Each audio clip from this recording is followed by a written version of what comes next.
Naonesha njia ya mjini. Naonesha njia kwenda mjini. Nataka niende mjini. Kwani kuna nini? Mzee, nionyeshe njia kwenda mjini. Kuna nini? Niambie. Sawa. Sasa nikwambie kitu. Pale kijijini napoishi mimi, kuna kijana mchawi balaa. Huyo kijana anaitwa Yusufu. Sasa huyo kijana kitu ambacho kilichoniumiza mimi zaidi sasa. Leo nimetoka nyumbani, nimeenda kazini, kibaruani, nimelima. Nimepata hela, nimeenda kununua diko. Nimejanulia diko langu mimi mwenyewe. Nataka nianze kula.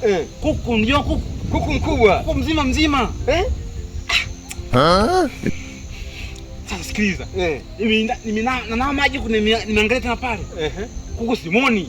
Naona mawe tu yapo kwenye sahani pale. Mawe nilikuta kwenye sahani.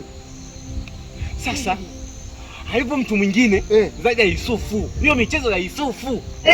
Sasa sikiliza.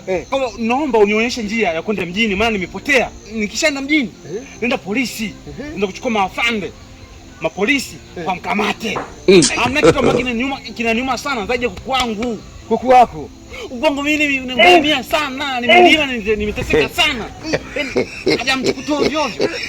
Atanitambua nakwambia, atanitambua kweli kweli. Ukubali? Sikubali. Atanitambua. Nunisha njia mjini. Mercy upon us. Kama wewe mzee, ulikuwa kwenye kijiji. Wallahi.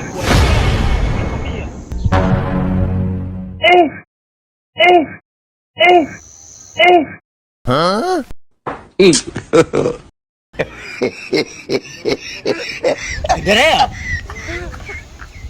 Nataka nikuonyeshe njia mjini. Hiyo hapo, nenda. Nenda. Unajua? Nasema njia mjini hapa, nenda. Hamna nini, unajua? Wewe mtu mzuri. Ustaarabu wa nini? Mzuri. Nenda polisi, njia hiyo. Wewe ndo nani? Ndio kila kitu hapo kijijini. Basi nasema hivi, wewe mtu mzuri. Njia hii endelea. Unajua nenda mjini, njia hii hapa.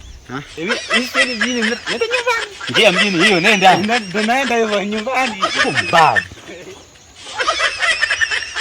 Ningekuonyesha.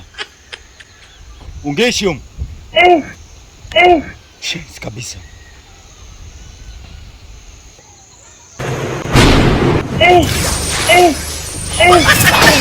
God have mercy upon us. God have mercy upon us.